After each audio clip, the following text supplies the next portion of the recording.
Yeah, it's my honor to moderate this panel on new learning spaces, and we have wonderful guests from Brazil, Nigeria, and from Berlin on this panel. They're already sitting here, and so I will just very briefly introduce them and then give a longer introduction to person and talk before the talks. Anna Bierrenbach came from Bahia University from Brazil, and she's an expert on Lina Bo-Bardi's work, which is also exhibited in the exhibition hall. Next to her, it's Bayo Amole from Nigeria, who is professor at the Obafemi Awolowo University in Ife-Ile, Nigeria, a campus that is very important for the exhibition in the whole, I think. It's an example for the transformations of the Bauhaus legacy. And in the main hall of the exhibition, there's a film screened on display by Svi Efrat on the campus in Ife, Nigeria. Bayo Amole is working there, and so he is really an expert on the architecture and also the experience of the architecture. Then we have Eduard Kögel, an expert in Chinese and German transcultural relations in architecture and planning. Next to him, it's Bofu Obo-Daga, accompanying Dimas Walker. Dmoz Nabucco is a very famous Nigerian artist and architect who came here to introduce us into his work, which is really important for the Nigerian history and for the new way of learning spaces. Bofu Obo-Daga is his daughter, also an architect, and she will introduce his work. Yeah, please welcome our guests.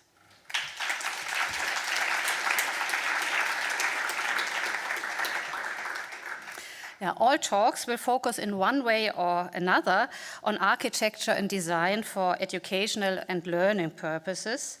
The panel thus will discuss the relation of architecture and a curriculum, and the abstract of the panel asks the question in how far perhaps the new spatial order of learning spaces reflects new ideas of learning and of unlearning as well. I think it's a very important and interesting question, and perhaps we can sharpen it even a bit and ask if the buildings, the physical spaces, perhaps even stimulate and enable new ways of learning.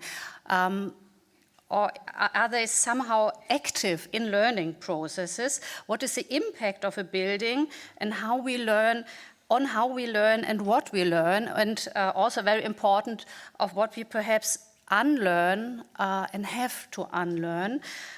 Simone Hein in the panel this morning, she said that the Kunsthochschule Weißensee, perhaps the building of the Kunsthochschule Weißensee is not that important. So perhaps you have a different opinion on this, Simone Hein, but we think about the impact of a building, of the physical space, and I think that's also a Bauhaus legacy to think about how we study, how we learn, what we know in special buildings. The term unlearning puts into question shared truth and established knowledge, and also convention of what is knowledgeable in order to open up to different perspectives. Do we need, is a question then, an alternative to the classroom to do that, to open up to new perspectives? A second aspect of the panel is a question of hybridity. I think all of the talks will address the question of hybrid forms and the relation between modernist and local forms. And I think it is evident that the international style in architecture is a Western style that has been internationalized. But if we have a closer look, and I think Pater Mitter showed that very convincingly this morning, if we have a closer look to the history of modernity from the post-colonial perspective, we notice that modernism, that's the so-called internationalist style, was always already a hybrid form, an entanglement in transcultural relations, or as Pater put it, multiple modernity or cosmopolitanism. I think these two perspectives could lead us perhaps through different examples and connect them amongst each other. And I would just move on to introduce Eduard Kögel, who is our first speaker. Eduard Kögel has published really numerous articles on the relation between Europe and China, on Chinese architecture, and he is himself, he studied architecture as well as urban and landscape planning with, what he told me yesterday, Lucius Burckhardt in Kassel. Lucius Burckhardt is the founder of the so-called strolology, the science of strolling, and I had the idea that this science of strolling is perhaps connected to the ethnographic term as well, to leave the classroom, to go outside, as we have heard this morning. Eduard Kögel taught at the Technical University in Darmstadt, Germany, in the Department of Non-European Architecture, and received his PhD from Bauhaus University in Weimar with the work on German architects in Chinese exile. He also maintains an internet platform on Chinese architects and is research advisor and program curator of AEDIS Network Campus. I want to mention two of these numerous articles, books, and catalogs. The first is, it's one of the recent publications. It's the book Grand Documentation. It's a work on Ernst Börschmann and Chinese religious architecture in the beginning of the 20th century, and it came out of a research project at the Technical University in Berlin. And 2016, he published a catalog with AEDIS Gallery on Chinese architects and Chinese museums. The most recent publication, I guess, is an article he contributed to the Bauhaus Imaginista catalog, a really weighty catalog in many respects. In this article, he focuses on Gropius' encounters with Chinese architect Pei, a topic he is, I think, broad now for the talk we are going to listen. And I want to mention that Eduard Kögel was also part of the curatorial advisor team in the section moving away of the exhibition. Eduard Kögel, please. Thank you very much for this kind introduction. So if you look at this image, you can see that it is not a real authentic tiger. It's something that is copied or overlaying something else. If we look at this brother Sharp, we see a very authentic figure. He appeared in the city of Ningbo in 2010. Someone took his smartphone and he went viral with this image, and within a few weeks he became a superstar, simply because he's so authentic. And they started to do a fashion line according to his way of dressing. And this shows that there is a big need of authentic solutions. It doesn't matter where we look at. So if it comes to architecture in China, we very often come across such prestige buildings, and we blame the Chinese for copying some European stuff. But in reality, this was done by Dutch colleagues. Dutch architects designed this, New Amsterdam. Nobody wanted to buy it, so it was torn down after 10 years. It was all time empty. So this was a very original solution. Someone saw that this church of Le Corbusier looks very nice and could be used as a bar. And so they built it in a second-tier city in China, but the French government didn't like it at all. So they intervened, and it has to be turned down. If we look at architecture from a historical perspective in China, we will see that there were never an architecture up until 1920s.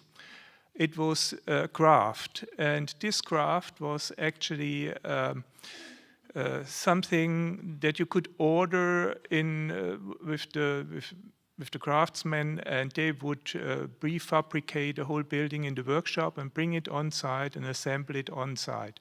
So it was done very quickly, and it could be calculated in the workshop, and no architect was needed. And this has a reason behind it, and this is why I want to look a little bit deeper into some very basic aspects of time, space, and environment in China before I show you two examples how China was interpreted by Gropius and Pei and Sharoon and Lee. So, time. We understand here in the West time as a very linear development which comes from history and develops into the future in a very mechanical way. But in China, people have a different approach to time. It is about duration and moment. So every moment you can change direction. And in the duration, you have a relationship with someone. This manifests your position within a relationship. For instance, just one small aspect. Architects, when they came a few years ago to China, they always wanted to have a contract. And the Chinese didn't understand why. They gave them a contract, but they didn't. The Westerners didn't understand that this contract would be the basis for further negotiations. And this means, you can sign all contracts, but it depends on the moment. You might change direction. And so you have to be prepared for that. Same actually happened with space. I mean, we are so egocentric here in the West and don't understand people who are geocentric. And I will show you an example. If we ask this gentleman here to guide us the way down to this blue spot, he will say, go straight ahead, turn right and left again, and you will be at your point. If we ask this gentleman to go the same way, he would say, go south and then turn west and south again, which means he is centered within his environment and is part of this environment, embedded in invisible networks. Therefore, he does not need a kind of an architecture which expresses something to the outside, which is different here. Because we are so egocentric here, we are outside of the environment and we represent in public space, and therefore we need buildings which are a symbol of our representation. And this is a very, very big difference, and it's hardly understood even by the Chinese, because it is overlaid today by many influences from Western and industrialized society. If we come to the environment, it's a little bit the same. I mean, there are dramatic environments, but in artistic representations, we see only a very small portion of it, and then the rest of the image is open space, where we can have an imagination of the further landscape. And this is also processed through literature and then used for composition in gardens. And this is also what Pei did, or what we see here in the miniaturization. You can take it into your living room and having a memory of a real landscape which is associated to literature and other kinds of arts. Pei did such a composition in a museum he did in Suzhou a few years ago. But if we come to Gropius and Pei back in 1946, Gropius got a commission to design this university in Shanghai. It was on a former airfield. I mean, there was nothing on the site.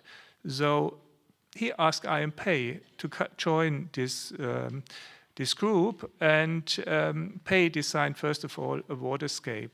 Because in the Chinese context, you are part of the environment, and therefore you can change the natural environment in the way you want it to have it. So that means there is no given landscape which you have to protect, because you are part of it. Therefore, you can change it in the way it fits your own ideas.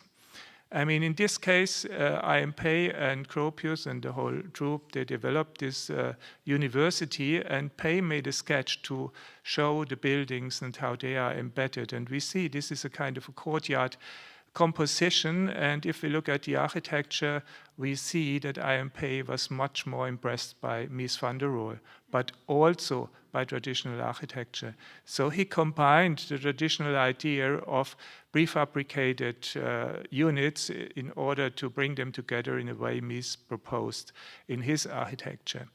So, I mean, this was a kind of a hybrid space which was then developed for Shanghai. It was not built. But later, example, Pei moved the whole program to Taiwan, where he was able to build a university. We see here Hans Scharoun and Chen Quen-Li. During the 1940s, they were not allowed to build here in Berlin. They were not in emigration.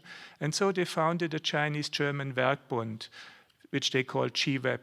And there they discussed issues about feng shui. And they tried to understand what feng shui is. They couldn't understand because there was not enough literature around. And Chen Quen-Li had left China when he was 15 years old. So it was an interpretation, and they came up that the landscape is very important. And if we look at the drawings of Hans Scharoun in that period, we see that landscape became a very, very critical issue in his drawings and how he tried to define a new architecture. For Chen Quen-Li, I asked him in an interview what inspired him to study feng shui. Then he said, well, I don't know exactly, but I'm a Taoist and I love jazz. And this is what inspired me for my architecture. And so when he got a commission, he went on site and then did some Tai Chi and things to experience space. And then, of course, he changed the landscape completely before he designed the building. And when they got a commission for a school in Darmstadt, Hans Scharoun got the commission, but Chen Quen-Li was the architect within the team. They analyzed the whole city, and then from this bigger environment, they came up with this new concept of a school, which was related to the environment, to the bigger environment, in a way that you would look at from a Chinese perspective. In both cases, we see that the design is informed by traditional ideas, but it was in both cases an interpretation in a very creative way that allowed them to develop ideas which they could implement in later projects, and which shows that modernity is not something which is only developed in the West, but it was always informed by many sources of many backgrounds, and in this case it was informed by Chinese thoughts and topics. Thank you.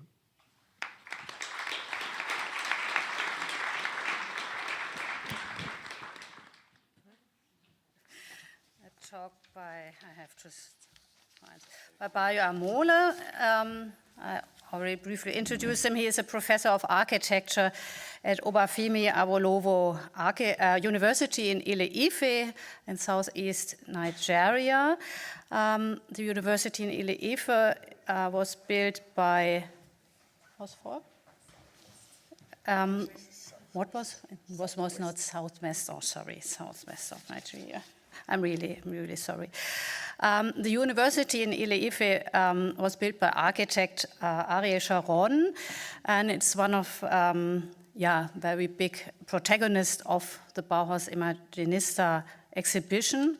The film by Zvi Efrat, I've already mentioned, is on display in the exhibition, and Bayo Amole is also starring in this film.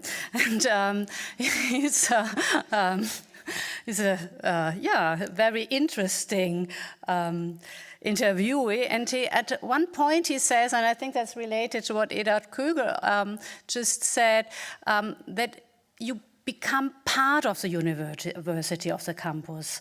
The building is somehow becoming part of you, and you become part of the building, and that is perhaps related to what you said, that the Chinese architects are part of the landscape, or the landscape is part of the building. So there is a relation between humans and non-humans, if you want to say it like this, and there's a relation between the buildings and the landscapes with the human body.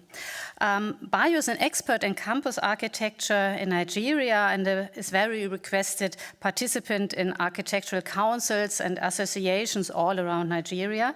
And he's currently editor of a monograph series called Architectural Files. Bayo will us now tell more about the Obafemi Awolowo University that was designed and realized in the 60s and 70s by Ari Sharon, who studied at the Bauhaus with Hannes Meyer. Please. Thank you.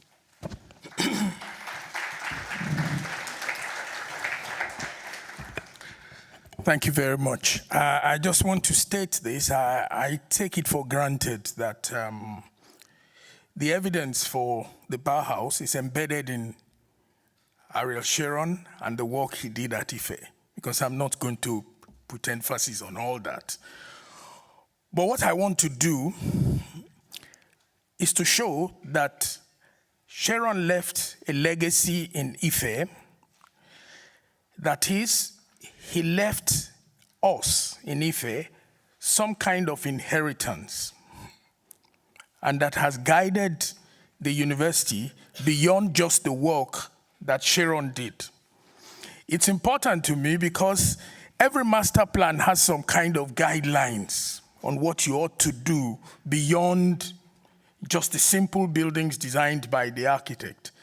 But here, he's left us a legacy that is possible to interpret continuously. And this is the central thing about Sharon. And that beyond this, the legacy he has left us, apart from the fact that it's possible to gain influence from the ideas that he left, it is also the case that Sharon has left us a legacy about culture and identity that is normally not thought of in relation to modernism.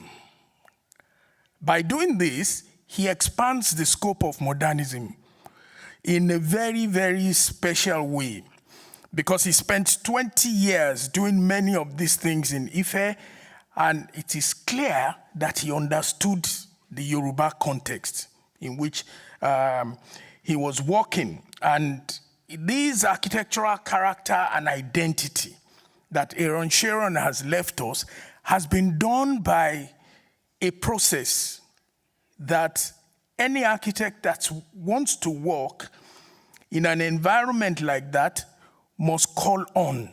Call on because architecture helps us to realize ideas. It's not just the image that it produces, but that it helps us to realize ideas. Then the whole project itself challenges any modernist scholar in many ways, because apart from dealing with culture and identity inside the Yoruba enclave itself, he was dealing with the idea of architecture and the fact that architecture has a memory of its past.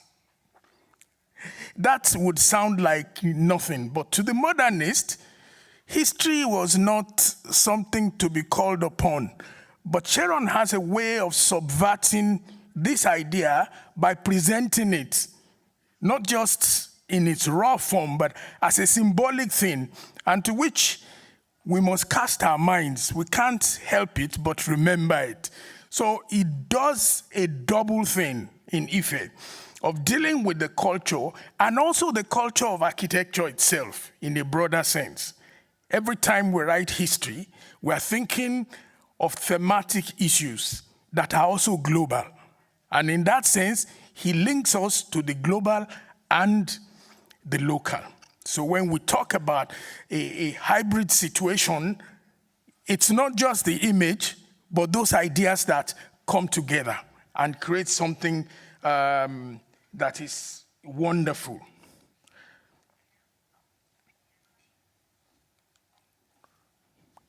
I just want to present an overview of the master plan. At first, I want to present it because it does show us that it was a modernist project. And indeed, it's a modernist city.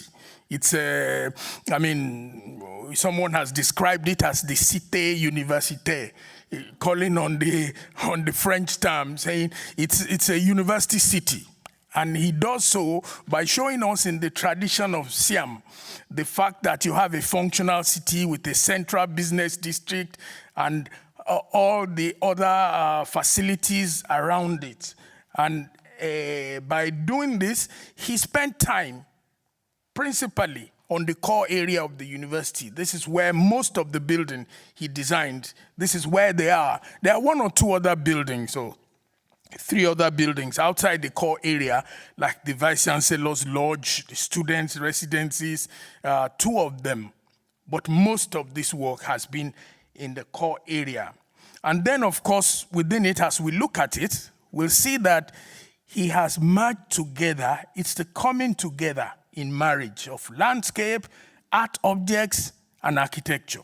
And this continuous use of craft as a basis for architecture is difficult initially when you look at it, but you see it as you get along. To work with the hands and to continue to ask that the human engagement with objects is realized in every situation, from the big building to a small drain that is produced there, is actually part of what he has gained from the Bauhaus, because he was working with artists, planners, landscape architects, and even musicians. So for him, you realize in the architecture of the campus all of these things.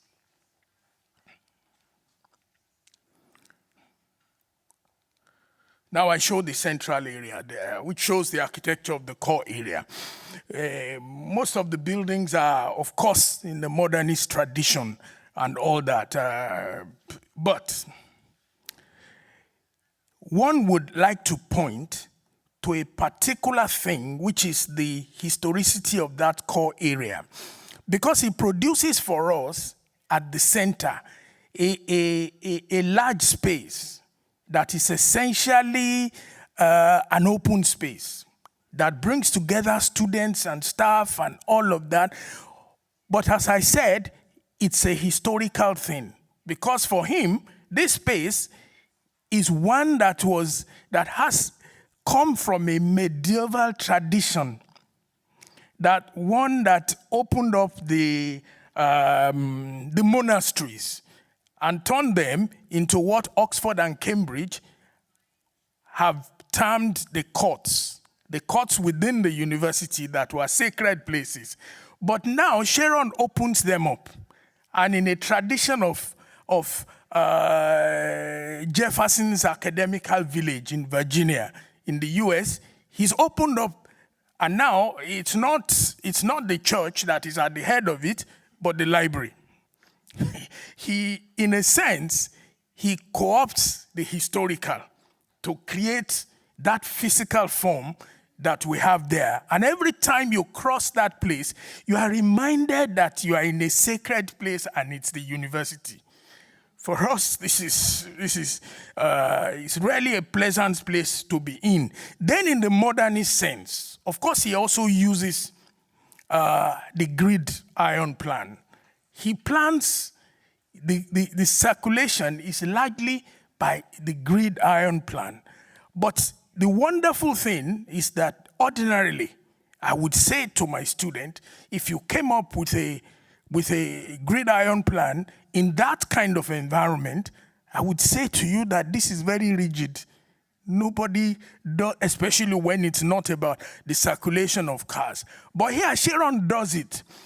And I think I have come to accept it because of the experience of living in it.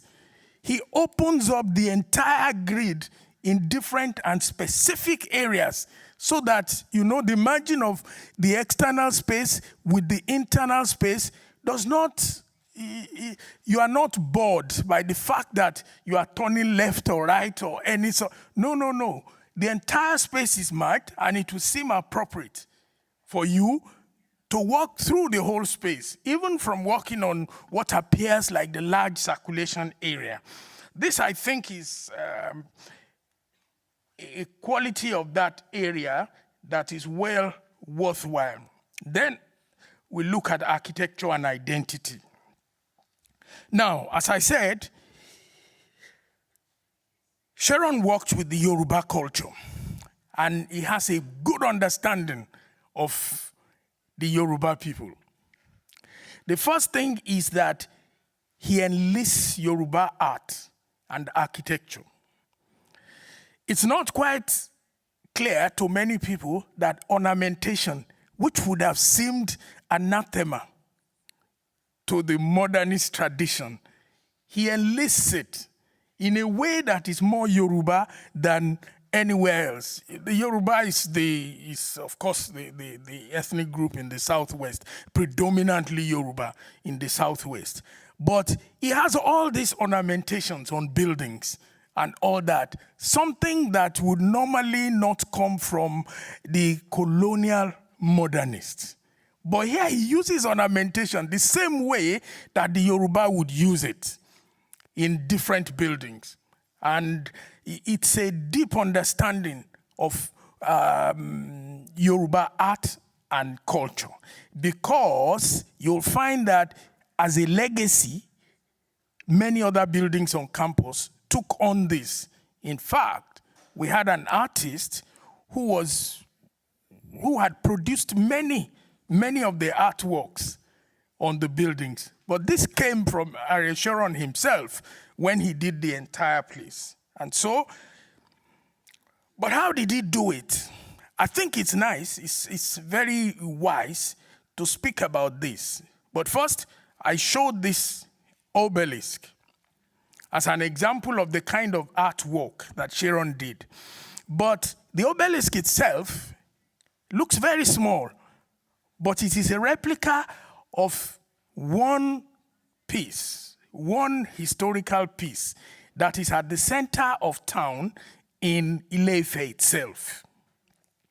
Now, it's a mythical one that says that one of the children of the founding fathers of Ile-Ife itself had this big, what do they call it? Walking stick. And the walking stick is a piece of stone that stands as an obelisk somewhere. But Sharon has used it as a piece of artwork. He not only puts it in front of the library, at the beginning of the ramp that leads to the library, almost like in a Corbusian style, the ramp goes up to the library. But because the scale was not appropriate, he wraps it up in a bigger form and enlarges the scale. And I had often told myself, if you removed what he did in wrapping it up, it would look inconsequential. But he was very, very careful, even about using all these pieces of artwork all around the campus. Now, how does he do it?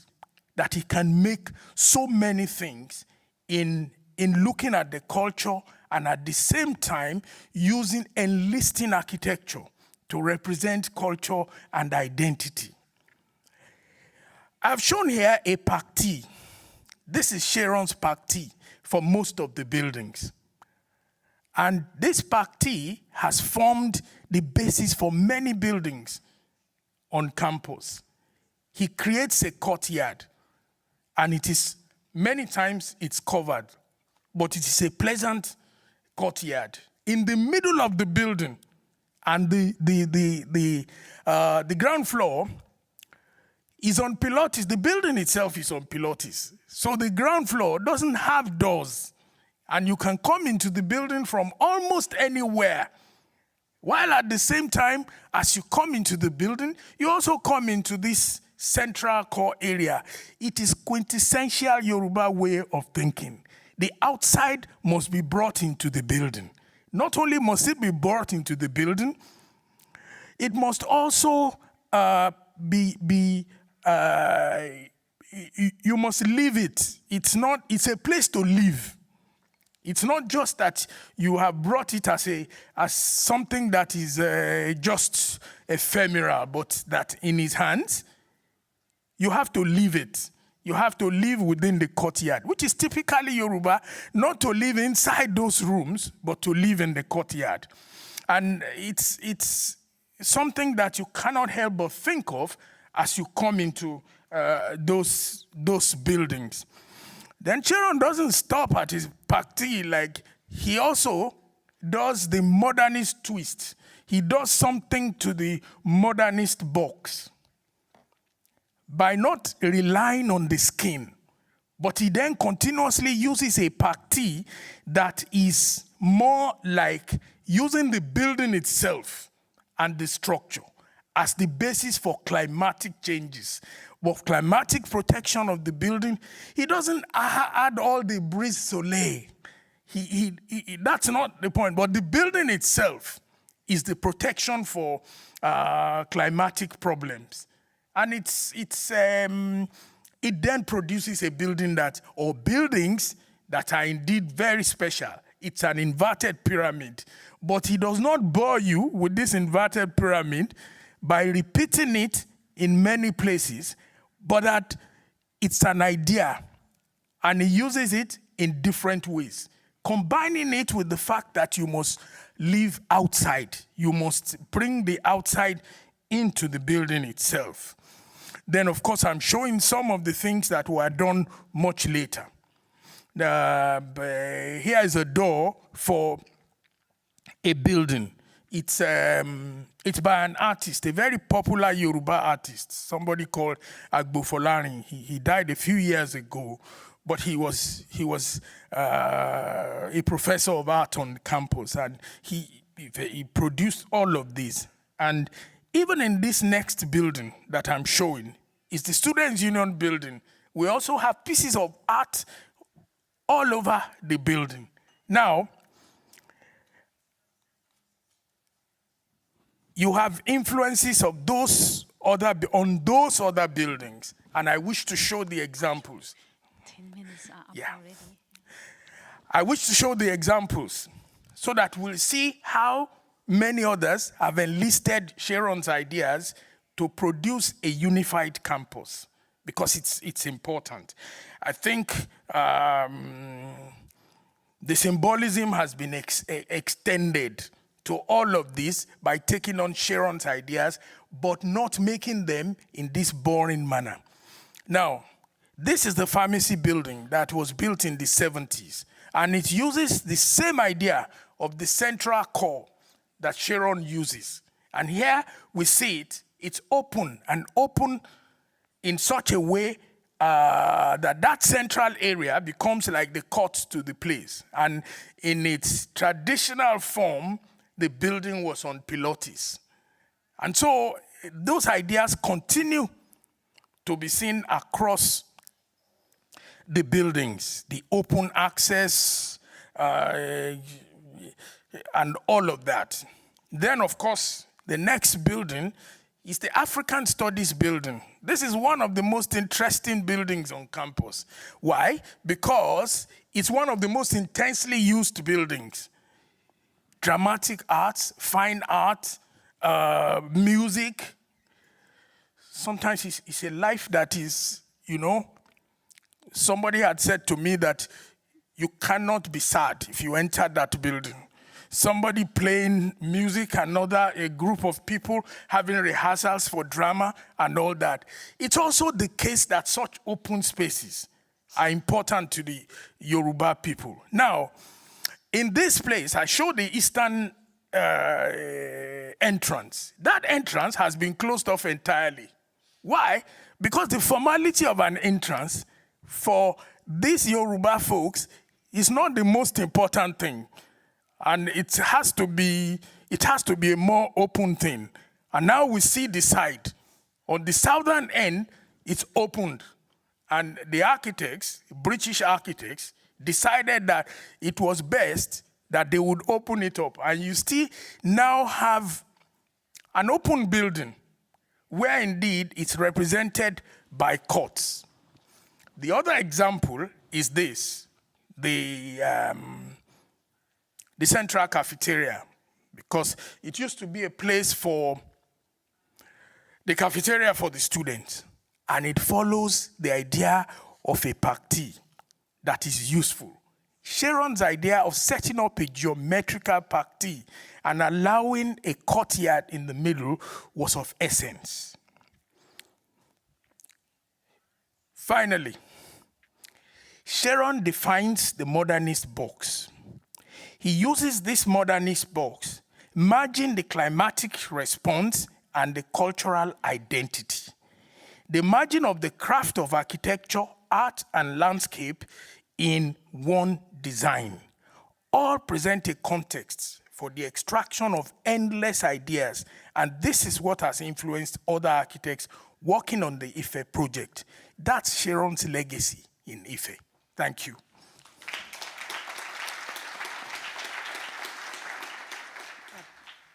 Bufo Ubodaga is going to introduce the work of Dimas Walker. Bufo is architect herself and is developing an own architectural practice, but has said that her father was also her teacher. So you're very influenced and very connected to his work. Demas Walker is a famous artist, designer, and architect and stage designer as well. He was student at Zaria Art School in Ibadan and one of the major protagonists of Zaria Art Society, an important art movement founded in the late 60s, also referred to as Zaria Rebels, questioning the ways art was taught and produced. The Natural Synthesis Manifesto the group has released, and this manifesto advocates the relation between pre-colonial Nigerian art and an eclectic modernism. With Uko Okeke and Uli Bayo, he was member of the Mbari Club in Ibadan. We had taught at the university throughout the 60s and 70s. In the 70s, Dimas Walker co-published a critical African arts magazine called New Culture. Dimas Walker built, amongst other, the Dominican Church in Ibadan and the Ibadan Cultural Center, which is, I guess, but I'm not sure, one of the main topics of the talk. Yeah, we are welcome you again, and really happy and proud you are here.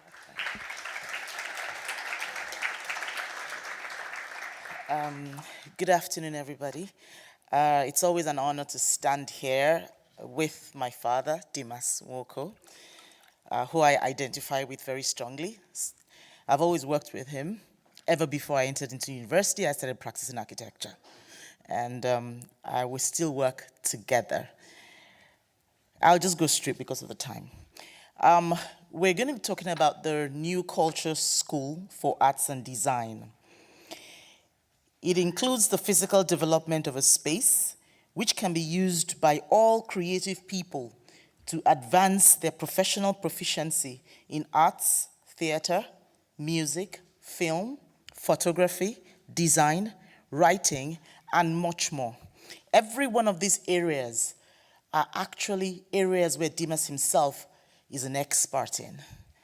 This is his paper, so when I say I actually mean him. Okay, good.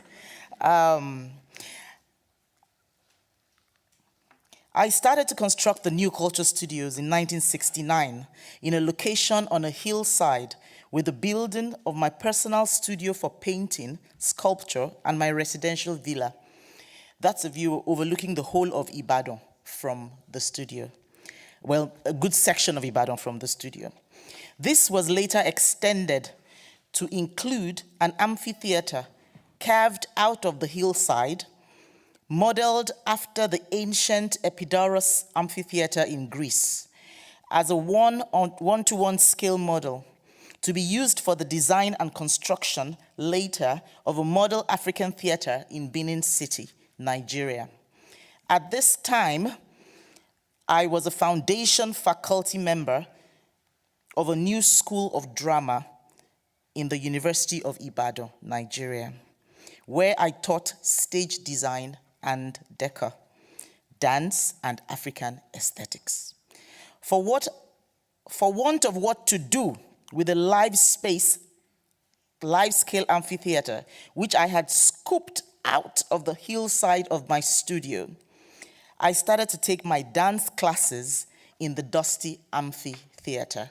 Now, talking about moving the class from the inside, outside.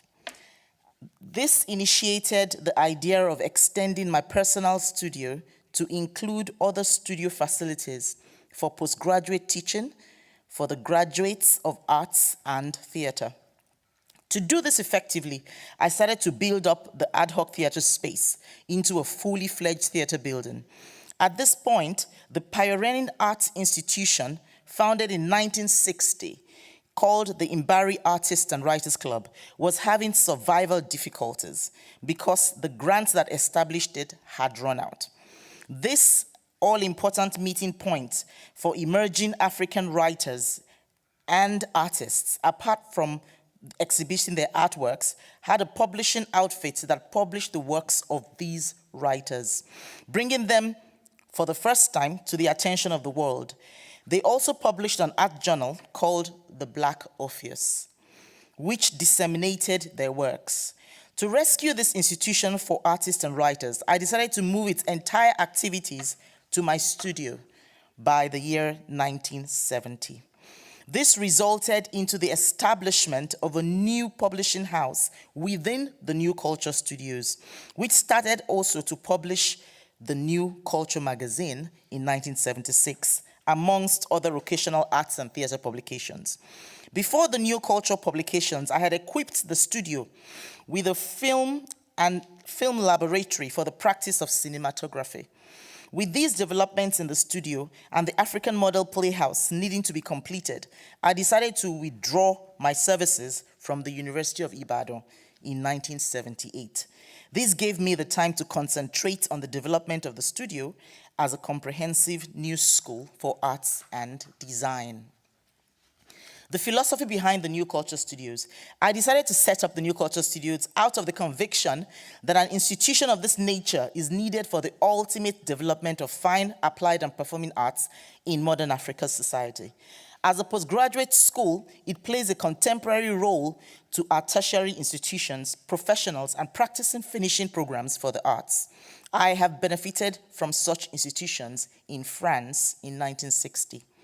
The traditional African society utilizes art of all kinds profusely in a very high aesthetic level, making a demarcation between fine and popular arts irrelevant. The institutions of traditional society demanded forms as necessary integral parts of life and living. The architecture applied artistic decors. The quality of a utensil is enhanced by worked patterns. Furniture is exquisite when carved, and religious organizations commission works of art for their shrines. These institutions of society continue to exist in different forms, relatively modified by the influences of foreign cultural values and the amalgamation of tribal cultures. A new cultural synthesis still have to crystallize into a homogeneous cultural form, and it is this new form that I have chosen to call the new culture. A new aesthetic language has to be forged that will produce expressions meaningful to all. This new language being fashioned out of the rich variety of our traditional past and the realities of the present. The new culture will be acceptable to everyone in the society, irrespective of tribe and social status, because it will speak the true philosophy of African life and aesthetics. The philosophy that would see the African through a technological civilization without the danger of losing his deep consideration of human and nature. The new culture art will utilize the most technological advanced equipments and production techniques to facilitate its production and dissemination. But the new art is not a patchwork of foreign and African aesthetics and cultural values. It is a new African art expressed in music, dance, drama, design, painting, sculpture, films, architecture, town and city planning, and literature, all founded in African aesthetics, philosophy, and so eloquently expressed in our indigenous languages. You really can't separate them. The cooperation between, I'm going to leave some of this for him to also talk about himself. So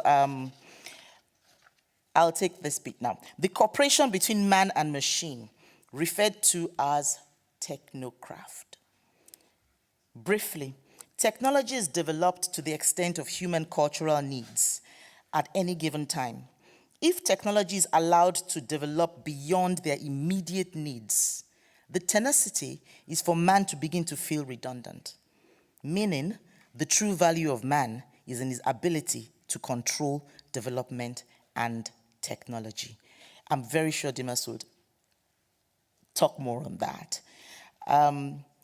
Difference with our new culture studio of arts and design is that the training places emphasizes the culture over technology. Culture-driven and not exclusively technological-driven. Technology is now mostly IT. We cannot adequately design a building on a computer since people cannot move in. Technology is a manipulation of materials, and that is not the essence of architecture, which is an art. A building is a house.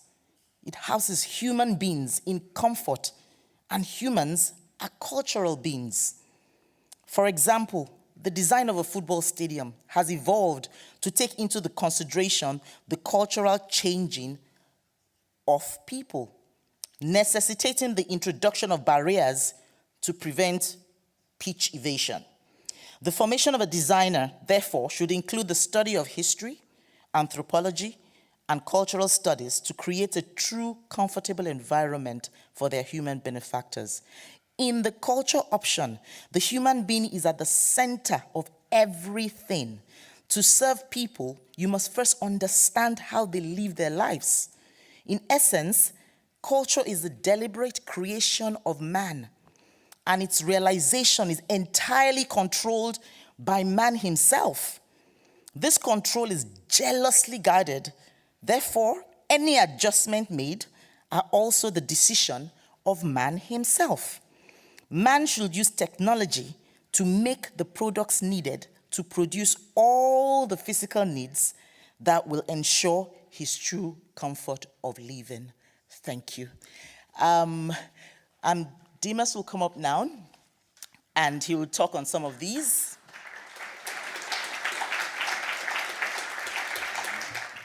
I thank the organizers for inviting me to this meet.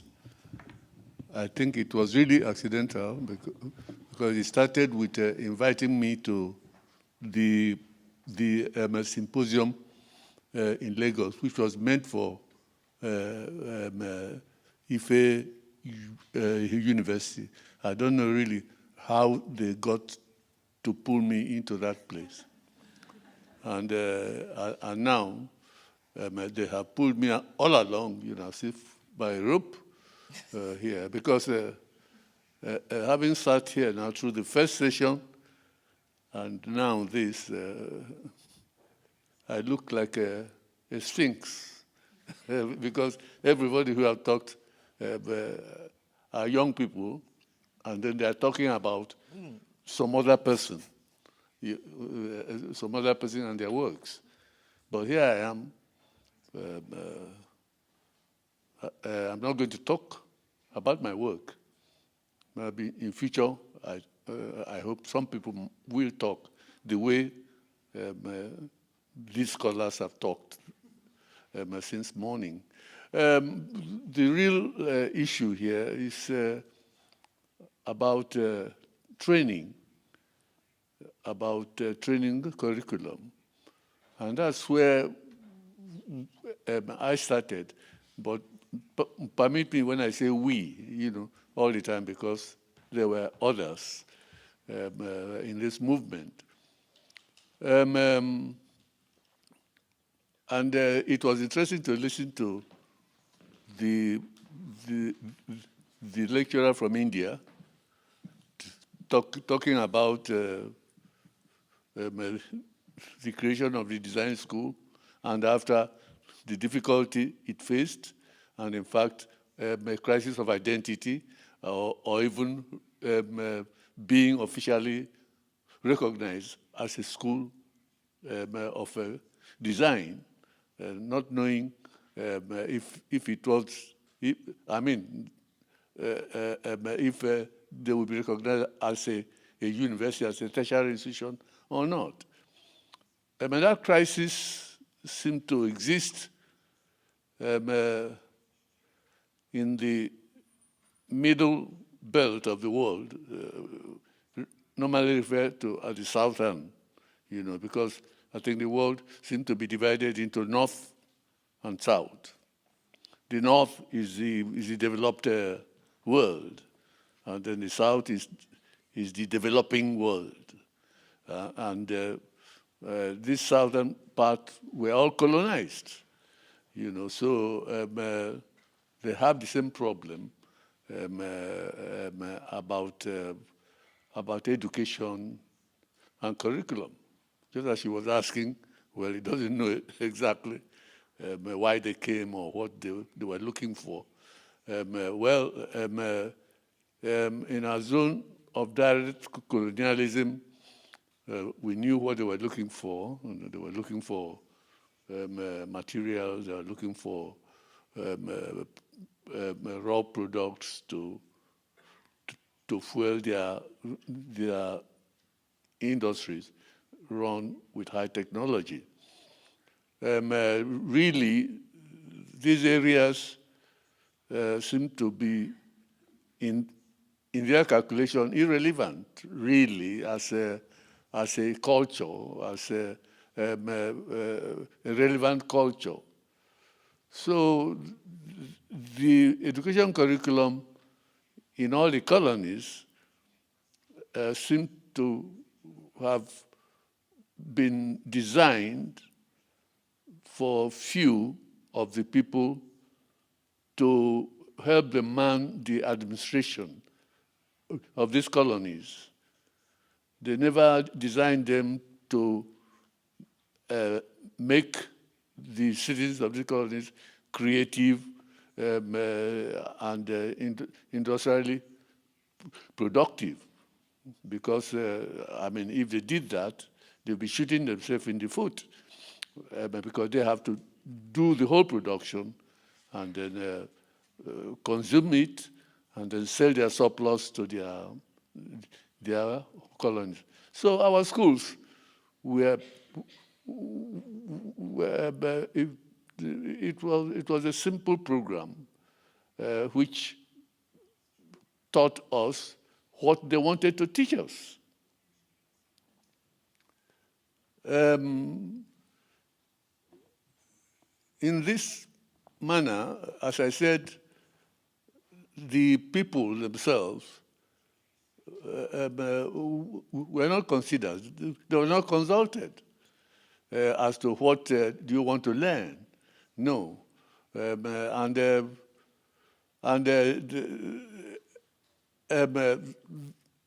That in itself left the people of the colonies or the people of the South in a way creatively bereft. They had their culture of a production. They had their culture of creativity. I wouldn't say that they were not living fine. Everybody in their own zone was living, they had problems and all that. But given time, I think everybody would have solved their own problem, because if you look at problem as a cultural need, you can always solve that problem. Our own view of culture is not a fixed way of life. In fact, the fact that we didn't have a written tradition helped in keeping our culture continuously evolving, very vibrant. It was never at a standstill. So it made us very flexible. And that, I think, the Western world still can't understand. But I see it as a great advantage. We are quick learners, not because we are capitulating to our exploiters and all that. No, but we are so confident that we can adapt. Demas. You know, just like the animal they call a chameleon. You know, it changes its color depending on where it finds itself. We know that that is us. Then when the colonizers started to create institutions in Nigeria, yes, it was the missionaries at first, basic learning of English and arithmetic, you know, and then you can serve in the civil service, postal, change buttons in the railway, drive a locomotive and all that. Those were not difficult, you know. It could be done. So our tertiary institutions were created. Naturally, all our teachers came from Europe. And I didn't expect them to teach what they didn't know, meaning to teach our culture to us, or our history. It was okay for them to teach what they knew from Europe, though they knew where to stop. You know, they didn't, those institutions were not open to everything that was being learned in Europe. So when we joined the first tertiary institution in Nigeria as students, it might be interesting for you to know that the students of that first generation rebelled against what we were taught to them. For example, in Ibadan, while they were learning English literature and how to write poems and plays like Shakespeare, Milton, and you know, all that, when it was their own turn to write their own play, they wrote plays that were Nigerian. And their teachers did not understand those plays. I remember they said no, that these were not plays, that these were not poems, that human beings don't speak like that. And I said, but that's our culture. You know. So too, in fine art, when we got there, yes, they were not teaching anything about African art. So, and we have known that African art has been recognized in Europe as a valid art, you know, and that has helped the modern European artists to move away from realism of the Renaissance period. Of course, getting to art in the Bauhaus of Berkeley and all of them. Yes, but they were not teaching us in a way to now say that if the traditional African art helped European artists to move away onto new frontiers, then why wouldn't us learn about our own traditional African art? Okay, I think so that caused the first revolution, really. And architecture too didn't recognize that Africa had any traditional architecture at all. Demas, yes.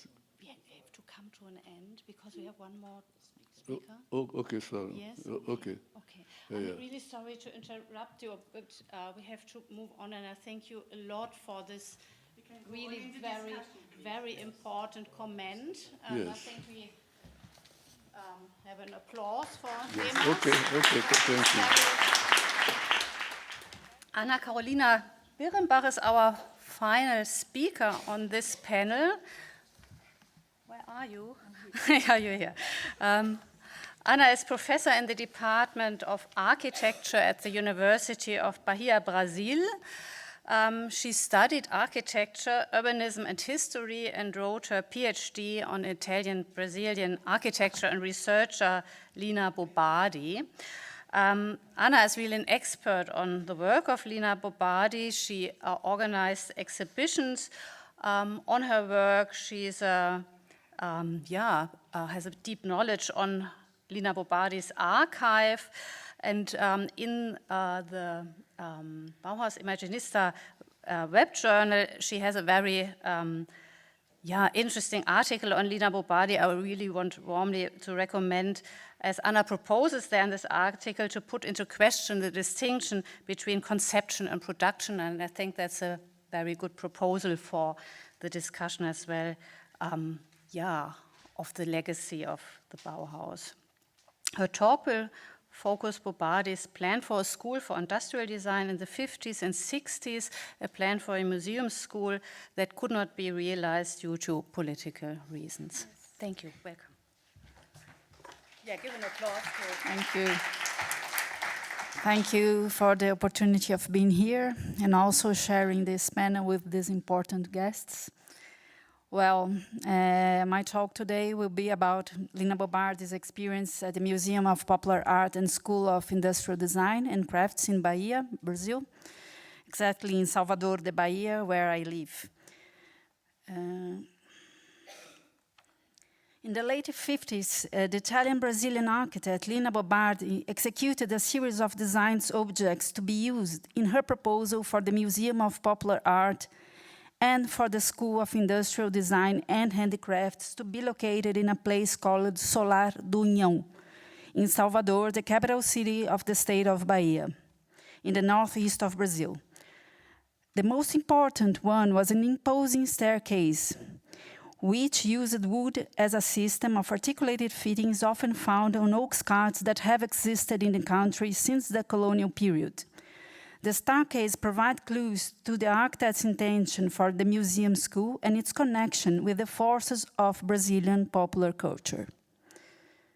So this is the stair. Among the aspects of the Brazilian popular culture that interested her were the handicraft objects produced by the most impoverished section of the country's population. These objects, like the oak cart, were usually produced using materials, techniques, and procedures known in the territory. Some were made from the discarded leftovers from industry and consumer waste. The architect's attention was drawn by both the precariousness and the potential that these objects display. She stated that such populations sought to meet demands that could not be satisfied from the existing industrial production that wasn't available throughout the country and which, in any case, was inaccessible economically and inadequate from both an utilitarian and an aesthetic point of view. All of these encouraged her to create a documentation center for the Northeast population handicraft. It was her intention to trace and catalog the production of these objects. Bobardi herself made expeditions across the Northeast territory in search of such objects. The architect's next step was to create exhibitions and museums in which knowledge about the existence of such objects and the context they inhabited could be spread. To this end, Bobardi took advantage of an invitation to assume the directorship of the Museum of Modern Art in Bahia. At the same time, she also dedicated herself to the creation of a Museum of Popular Art in the same city. Circumstances led to both museums having a common headquarters for a period, at a site restored by Bobardi herself, known as the Solar do União. One opportunity to disseminate traditions of popular Northeastern handicraft and their context took place in the Civilização Nordeste exhibition at the Solar do União, which was inaugurated at the end of 1963. This exhibition presented many objects, which were the result of very specific creative capacity found among the Northeast population, aiming to meet their daily needs with the most limited of the means. Bobardi stated that these were important examples for modern industrial design. But the architect's proposal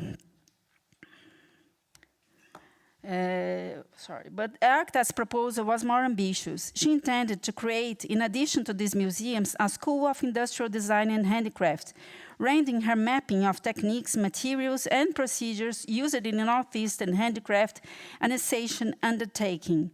Her idea was to use this knowledge to conceptualize an authentically Brazilian form of industrial design production, one able to satisfy the real needs of the population.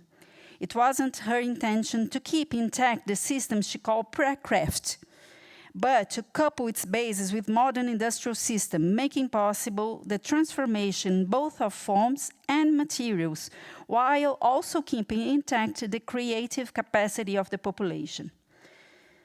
One of the key issues for Bobardi was to narrow the gap between creation, execution, and use. The architect intended to develop a course of 2 years, including both theoretical and practical knowledge. Conceivers and producers, in her view, had to work together and exchange their respective areas of expertise in order to create objects that would meet the real demands of the Brazilian society. Bobardi wanted to create prototypical objects that could be scaled up into industrial production. The proposed layout of Solar do União physical space indicates the content of the school proposed by the architect. It consists of a series of structures designed at different times, which assume different uses throughout its history. Among these buildings, the mansion stands out. It initially housed a family of a rich landowner on its upper floors, with the lower floor reserved for the slave quarters. On the upper floor, around the aforementioned staircase, she intended to host exhibitions of popular handicraft, while on the lower floor, in the former slave quarters, a popular restaurant was to be built. Oh, that's it. Sorry, I'm kind of late here. That's the dimension. The old church would house an auditorium for lecture as well as a library. In the old pavilion, several experimental workshops. On a big square near the seashore, there would be facilities for events, parties, dances, and concerts. Just outside the Solar do União, beneath the arch supporting an avenue bordering the building, Bobardi imagined a market for selling objects produced at the school. Bobardi's conception of the museum school made clear that her comprehension of popular culture could not be understood as what she termed folklore, a lifeless representation of popular conditions. Rather, she understood popular culture as a practical, dynamic, and transformative action, capable of interfering in a positive and effective way in the life of the population, both those who produced handicraft and those who consumed it. Bobardi's aspirations were quickly ended by the military coup of 1964. The exhibition Civilização Nordeste was perceived as a critique of the miserable conditions in which much of the Brazilian population lived, ended up by being banned by the dictatorship. The conditions for realizing both the envisioned Popular Art Museum and the School of Industrial Design and Crafts were no longer. But Bobardi's experience with hybrid museum schools did not begin with her work at the Solar do União. Here again.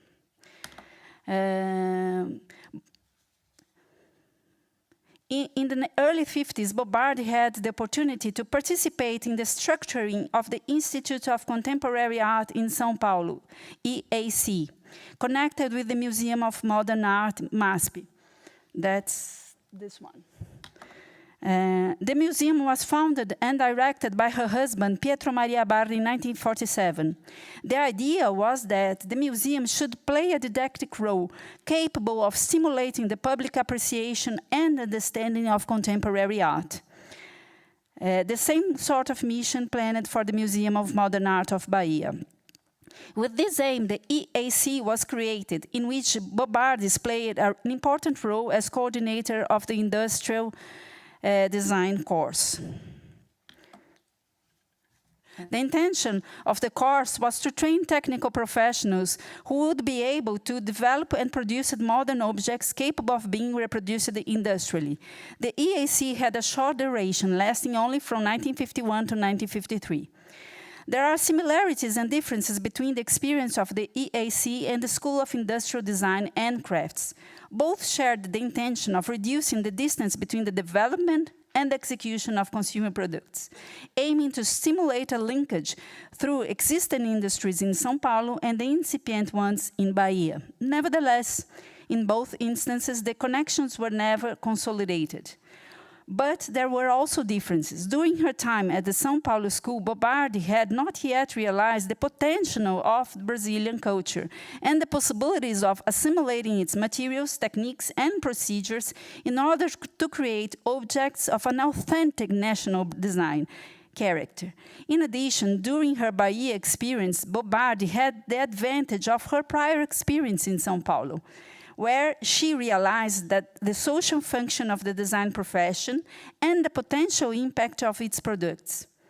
That enabled her to envision the possibilities of social transformation which might result from articulating the school craftsman industry on a territorial scale, as well as the democratization of access that might result from the products created. Further connections can be drawn between these Brazilian experiments and those occurring at other schools internationally. In the case of the EAC, there is a relationship with the Darcel period of the Bauhaus. Following the Bauhaus pedagogical program, the EAC also aimed to provide form of training that brought together creation and execution, simulating a mode of teamwork between craft production and the industry. However, according to Leon, there are no references in the EAC's discourse to the democratization and utopian role of industrial design, something that is a component of the Bauhaus education system. With regard to the Bahia school, there are also many connections with the Bauhaus proposal.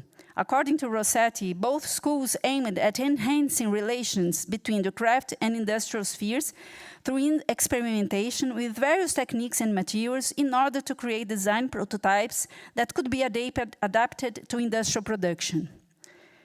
The relationship between craft and industry promoted by these schools lies not only in the dimension of the products, but also the producers, who were trained to be inserted into the field of industrial production.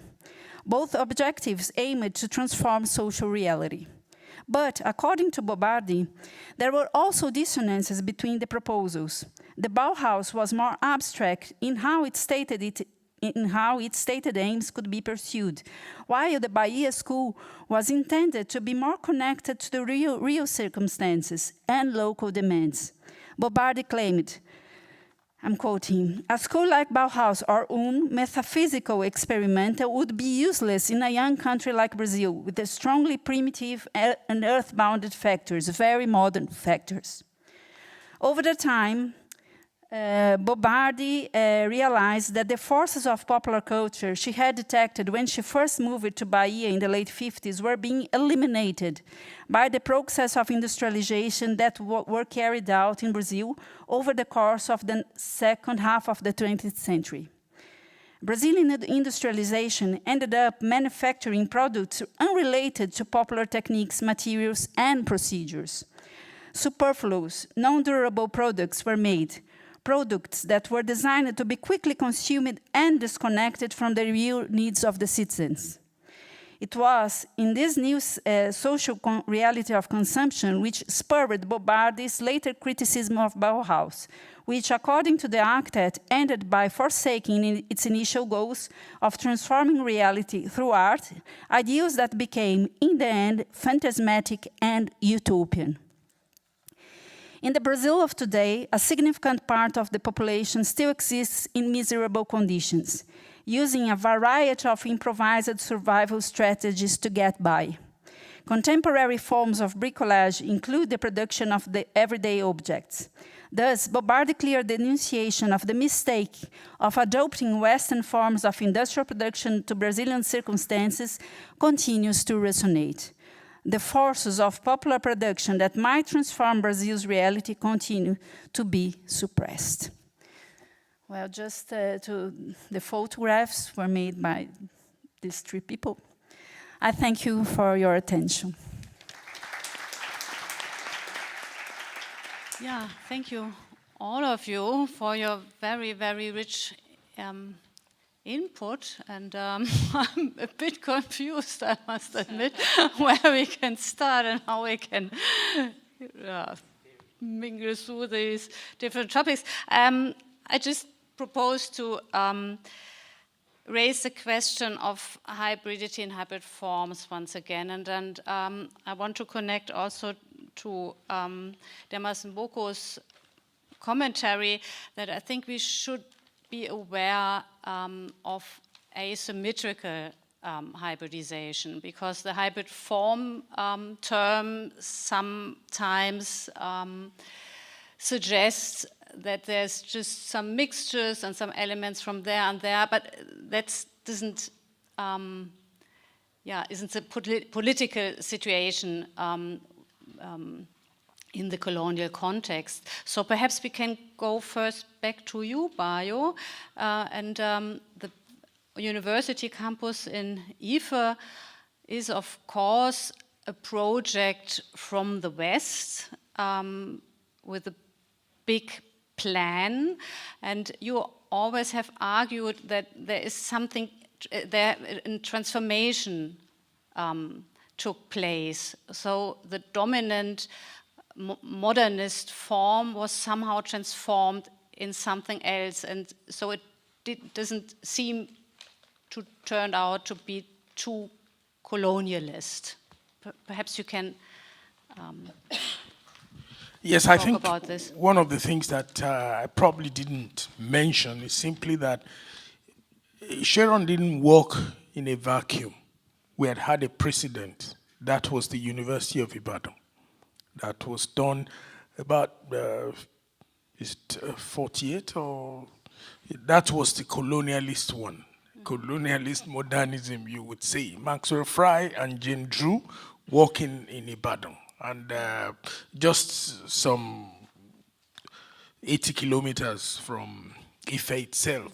So it was in this platform, in this situation, that he had to work.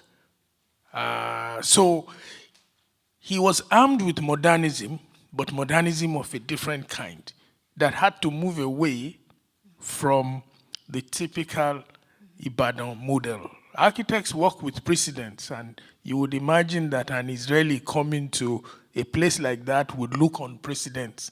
But he had to do much more than that, because the political situation, in fact, didn't allow him to just look on such precedents. So you have in Ife a certain sense of hybridity going on and the idea of modernism, but I always prefer to say it was a continuous reinterpretation, moving away from it, but interpreting modernism itself in a way that was suited more to the historical, the cultural, and one which understood the identity of the people. I think that was the thing, combining all of this with the idea that architecture did far more than just the idea of producing buildings. So that. Perhaps Eduard Kögel, perhaps you have can contribute to this question, because what you have shown us is really an entanglement of Chinese and German architecture, or Bauhaus architecture, in the beginning already, so that the modernist architects have already taken elements of the Chinese architects, and so we don't have this topic or this term of influence, but perhaps of transformation and really exchange. Well, I don't think that there was any exchange. It was just taken for granted. And I don't believe that Gropius understood anything about China. He never had been there. Sharon never had been there, but they understood immediately that there is a creative force coming into the given context which changes their own frame. And they thought it's exciting to see how you can transform landscape into architecture, for instance, because if you are a part of the environment, you can easily work with your environment. Even if they did not understand the concept, they understood the consequences, which would then transform the space into something completely different. And this was probably the case with both architects.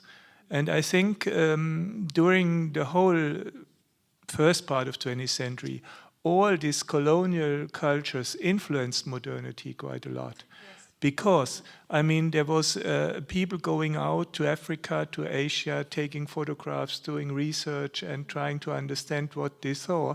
And for instance, my study on Ernst Berschmann was read, or was in the library at the Bauhaus. I mean, what Berschmann did in that time. So the people at the Bauhaus, they could study traditional Chinese architecture, and they found some reference, even if they did not go too deep into it, but it was a reference to transform their own conceptions. And do you think it's necessary to understand the culture you are No, I don't think it's necessary, but you have to give up the civilization mission, and you have to accept that there is a multiple identity. You know, I mean, sometimes people are trying to form a singular identity for something, but I believe today we are all living in multiple layers of identity, and therefore we need spaces which are more neutral and allow different identities meeting in one space, in one concept, in order to get along with each other. Okay, thank you very much. Anna, perhaps you like to contribute something to the question of the hybrid form, which is special in Anna and Lina Bobadi's yes, when case. she left Italy and arrived in Brazil, she was a modernist architect, a more strict one. But then during the time passed, and I think she managed to catch many of the significant importance of Brazilian culture, of many layers of Brazilian culture, that we are a huge country with many influences, and to transform her architecture. She not abandoned at all her conceptions of the early projects, but she managed to take the new ideas, the culture influence that she found in Brazil, and transform her architecture. Maybe I think maybe hybridization is a good word, but as he said, it's not just a question of form, but also a question of idea, and not just image, but the way people use space, and that's an important thing. And I think that you were also talking about that. So I think this is important. Add something? Yeah, go ahead. Well, I mean, everybody's basically talked about these different things, but what I want to add is, yes, there's been this mix and cultural layering, and because of the way people have moved from one place to the other. But ultimately, we would have to agree, if you're looking at the way things are in the world today, most of the points where we connect tend to be, let me use the word, more superficial. Deep down, everybody's still got their strong identities and what they relate with, the way they use their spaces, which is basically influenced by their environment, their culture. Culture is a lifestyle of people. You have different types of dances in different parts of the world. So if you're going to create a dance studio or a dance center, the way you're going to do it for the African person is going to be different from the person who dances ballet. That's still identity. So you must still refer to the persons and what they do and how they do it, because the building is for the people and not the other way around. It has to fit. So you really cannot just displace identity. I don't think so. What do you think of the idea of unlearning certain things? because identity is something which also can change, and we are also perhaps think we have an identity or need an identity because our bodies have a certain shape, or we learn certain things we can't get rid of, like Otti Berger once wanted to get rid of herself.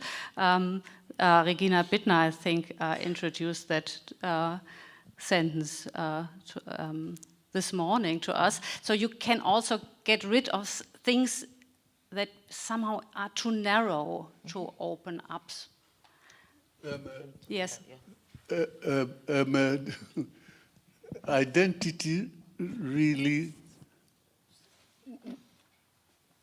can change within its own limits, its own cultural, environment. In fact, our people in Africa have migrated to Europe, to America, and all that. And if you get to America, the African American is still more African than any other American. They're still basically Africans. And now what is happening is that if people can change their identity, so they are now being expected to change it to a structure, to a design that has been made by somebody, and they are now like forced to accept it. Yes, they can live within it, but my experience is that they are not comfortable in it. Okay. They keep suffering. Okay. And so it is very difficult, because architecture, culture is geography-based, really. There are regions of the world, and you find people living in that belt almost live the same way.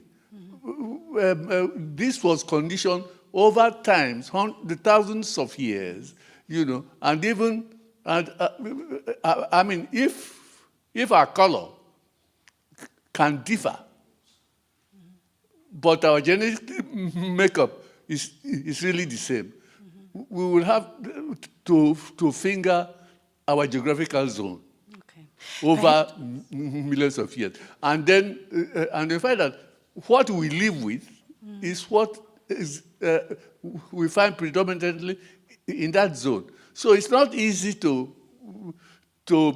make a design, however you can justify it, and think that any other person can move into it, and live comfortably in it. The experience is there in Nigeria. Many people build houses, mansions, and they find themselves running away from those buildings. I think there are questions from the audience. I think we have to open up for the audience. Okay. Yeah, Marion von Osten. Yes. What we find is that they finally find themselves running away from those buildings because the way they are configured is not their way of life. This is real.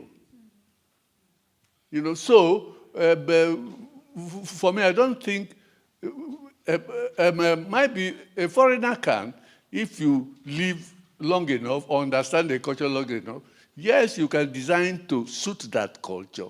That is possible. I know what you mean. Okay. But not that if you bring a design made for a specific culture in another zone and plant it in another that happens a lot, actually. Yeah, it will not work. Okay, it doesn't work at all. Yeah, I think I would like to maybe continue on that thought, because I think that, as you say, you can do something that suits maybe a culture or a society or political circumstances, because we also have to say culture changes through also a political condition. It is not stable over thousands of years, it changes. But the interesting thing is that I believe that because of the revolutions it was spoken about, also Ile Ife was built as a protest against the British colonial environment, that this kind of revolutions made and had to make a European to rethink their vocabulary. I think you could even change it and say, there was something, a reciprocal effect of decolonization, where suddenly the modernists had to accept that their universalist idea of a subject was not possible anymore, and that also Gropius had to even somehow adapt to another world perspective after the Second World War, because the geopolitical completely changed, and India became independent, and maybe that's actually why they came, because he didn't really get it. And then they had to also understand that the world changed, and then they had to also change their practice. And I think that would be an interesting way that we all had to change after this short century of the last 100 years. We all had to become others. We were not able to stay where we were. Mm-hmm. That's for sure. It's a comment. Eduard? Well, I think we have to accept that learning never ends. And we have to teach the students that they are not finished if they leave university. Then it starts learning, the real thing. And we should give up the idea to learn from best practice. We should start to learn from failure, because I think we can learn much more if we understand why something fails. And I think, therefore, the whole curriculum should be changed. That's my point.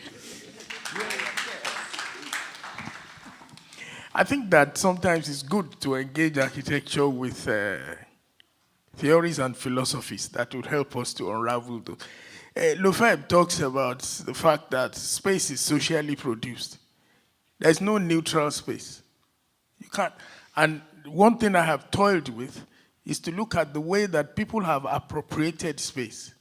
No matter what you give people, they will find a way out of it. But this process of appropriation can be either oppressive or, to the other extreme, can be made a lot easier. I've had a situation on the campus where we've had to deal with a lot of people with fancy PhDs from strange countries in the world and everywhere, US and all that. And then you get to the kitchen and it's so problematic about whether the platform, the table that you use is essentially the place to cook or is the floor. And you see marks of it on the floor.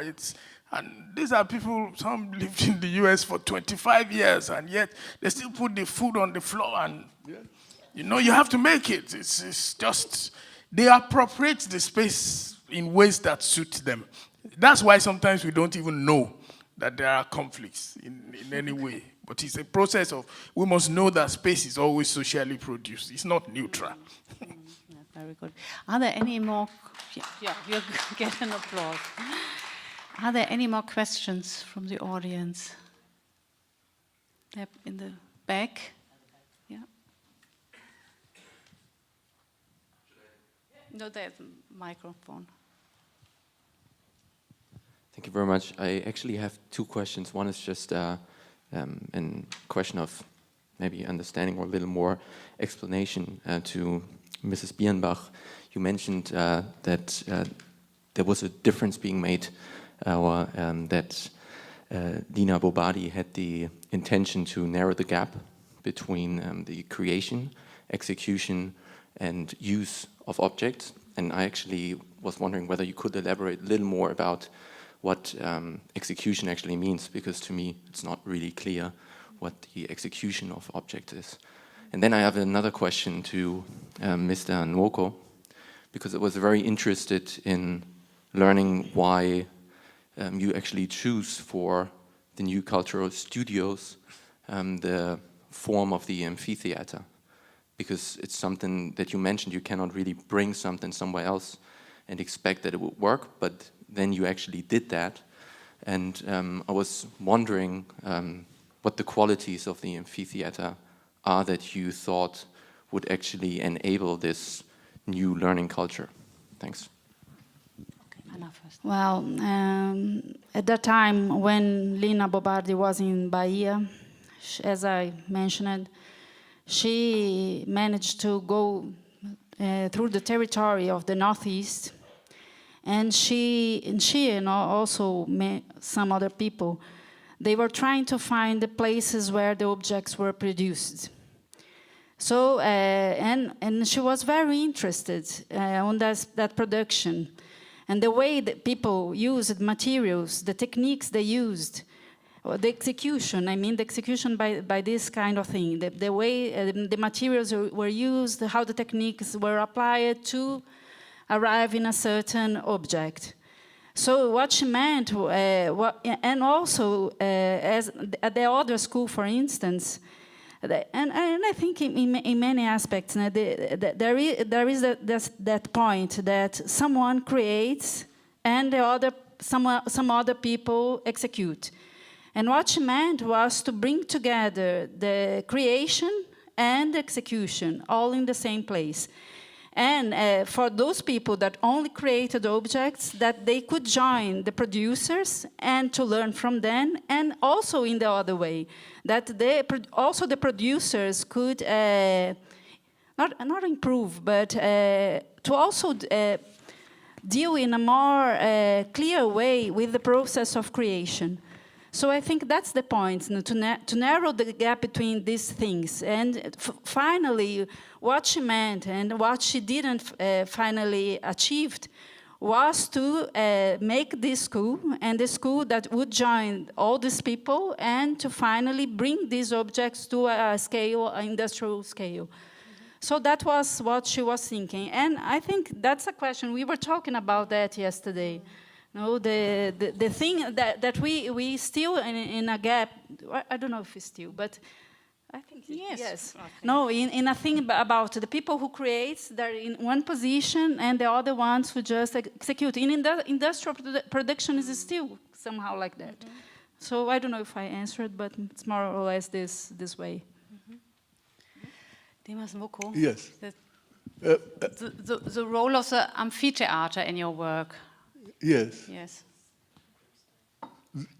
Why did you use the form of the amphitheater in the cultural center? Because it's an adopted form. That was the question. Yes.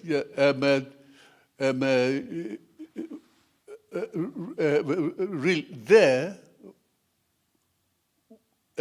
in our culture in Africa, we had not built any physical theater before,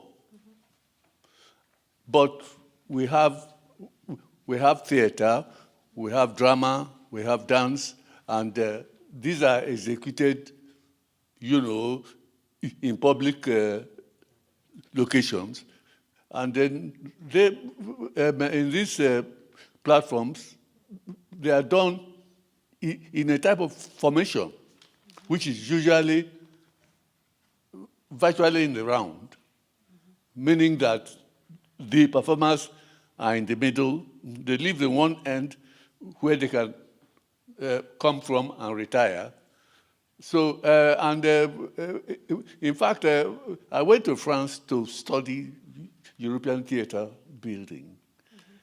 Mm-hmm. And after I studied those buildings in Europe, they were mostly proscenium.